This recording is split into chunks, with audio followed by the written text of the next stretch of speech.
എല്ലാവർക്കും നമസ്കാരം. എനിക്ക് നടുവേദന ഉള്ളതുകൊണ്ട് ആണ് ഞാൻ കിടന്ന് വീഡിയോ എടുക്കുന്നത്.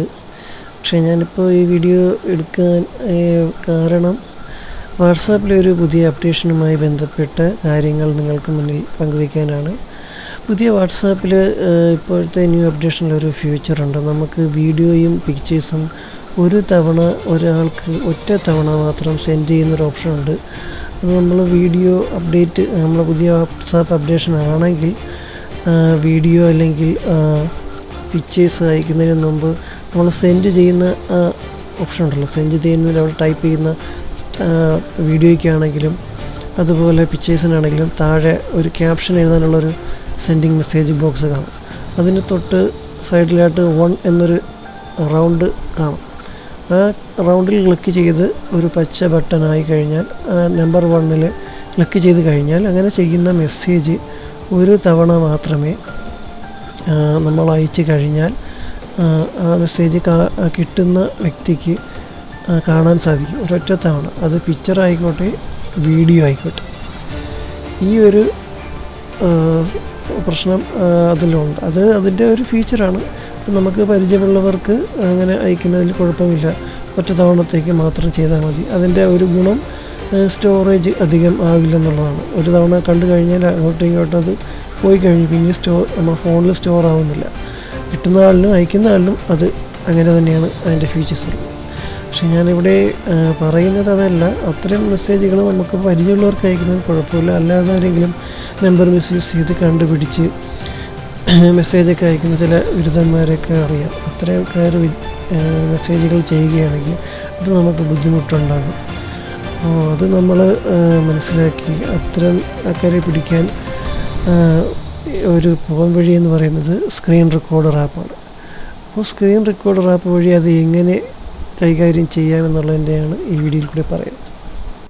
ആദ്യമായി തന്നെ നമ്മൾ ഒരു സ്ക്രീൻ റെക്കോർഡർ ആപ്പ് ഡൗൺലോഡ് ചെയ്യുക. ഇവിടെ ഞാൻ ഡൗൺലോഡ് ചെയ്തിരിക്കുന്നത് ജ്യൂ റെക്കോർഡറാണ്. അത് ഓൾറെഡി എൻ്റെ കയ്യിൽ ഇൻസ്റ്റാളാണ്. നിങ്ങൾക്ക് പ്ലേ സ്റ്റോറിലും ആപ്പ് സ്റ്റോറിലും ലഭ്യമാണ്. ആ വീഡിയോ റെക്കോർഡർ ഓണാക്കിയിട്ടാണ് ഞാനിപ്പോൾ ഇത് ചെയ്യുന്നത്. നിങ്ങളിപ്പോൾ ഞാൻ എൻ്റെ ഒരു വാട്സാപ്പിൽ നിന്ന് മറ്റൊരു വാട്സാപ്പിലേക്ക് വീഡിയോ മെസ്സേജ് അയക്കുന്നത് കാണിച്ചു തരാം. ഓക്കെ,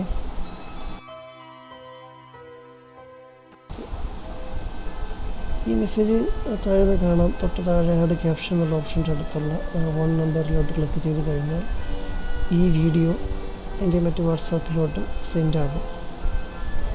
അപ്പോൾ നമുക്ക് കാണാൻ സാധിക്കും വീഡിയോയുടെ ഫോർമാറ്റിലല്ല കിട്ടുന്നത്. വീഡിയോ എന്ന് എഴുതി കാണിച്ച് റൗണ്ടിൽ പോവുകയാണ് ചെയ്യുന്നത്. ഇത് നമുക്ക് മറ്റേ വാട്സാപ്പ് ഓപ്പൺ ചെയ്യാം. ഇതിപ്പോൾ മെസ്സേജ് അധികം താമസിക്കാതെ വരും. ഇപ്പോൾ നിങ്ങൾക്ക് കാണാൻ സാധിക്കും ഈ വീഡിയോ മറ്റൊരു വാട്സാപ്പിലോട്ട് സെൻഡ് ആയത്. ശേഷം നമുക്ക് ഇത് ഓപ്പൺ ആക്കി നോക്കാം. മറ്റേ വാട്സാപ്പിൽ ഈ വീഡിയോ വന്നിട്ടുണ്ട്. നമുക്കൊന്ന് ക്ലിക്ക് ചെയ്ത് നോക്കാം വീഡിയോ എന്നുള്ള ലിങ്കിൽ. വീഡിയോ ഡൗൺലോഡ് ചെയ്യുന്നു.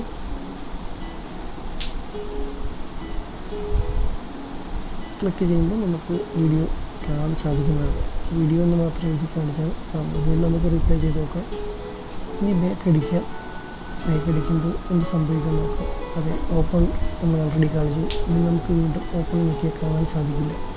അതുപോലെ തന്നെ സെൻഡ് ചെയ്തെടുത്ത് ഓൾറെഡി ഓപ്പൺ ആകും എന്നുള്ളത് നമുക്ക് മനസ്സിലാക്കാൻ സാധിക്കും. ഈ സ്ക്രീൻ റെക്കോർഡർ ഓഫാക്കാവുന്നതാണ്. അപ്പോൾ എല്ലാവർക്കും ഈ കാര്യം മനസ്സിലായി എന്ന് കരുതുന്നു. ഏതെങ്കിലും ഒരു കാരണം വെച്ചാൽ നമുക്ക് ഇതിൻ്റെ റെക്കോർഡിങ് ആവശ്യമാണെങ്കിൽ ഈ ഒരു രീതി ഉപയോഗപ്പെടും. പിക്ചേഴ്സ് ആണെങ്കിൽ നമുക്ക് സ്ക്രീൻഷോട്ട് എടുത്തും സൂക്ഷിക്കാവുന്നതാണ്. Okay, thank you.